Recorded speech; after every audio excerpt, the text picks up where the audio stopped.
Hello everyone! Today we're talking about producer surplus, the benefit sellers receive from participating in a market. Producer surplus is the difference between the price a seller actually receives and the minimum price they would be willing to accept. In other words, it's the extra gain producers get for selling a good above their cost of production. Imagine you're willing to sell a handmade bracelet for $10, but the market price is $15.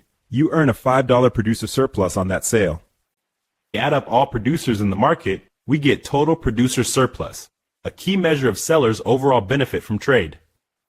A supply and demand graph, producer surplus is the area above the supply curve and below the market price, up to the quantity sold.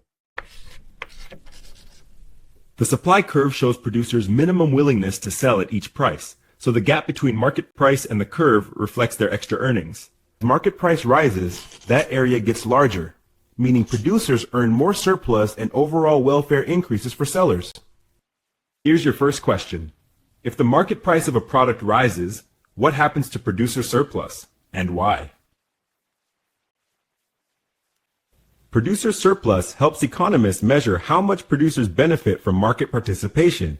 It's the seller's version of consumer surplus.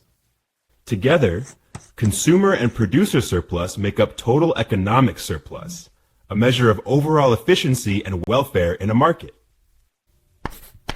When markets operate freely at equilibrium, total surplus is maximized. That's the point where resources are allocated most efficiently. But government policies like taxes or price controls can change producer surplus, sometimes reducing it and creating inefficiencies. For instance, a price ceiling like rent control limits what producers can charge, lowering prices and reducing producer surplus. Meanwhile, a price floor, such as the minimum wage, raises prices for some sellers but can reduce the number of transactions overall. Question 2 for you. If a new technology lowers production costs, what happens to producer surplus in the market? So remember, producer surplus measures the benefit sellers gain from market prices above their costs. It's a key tool for understanding efficiency, welfare, and how markets reward production.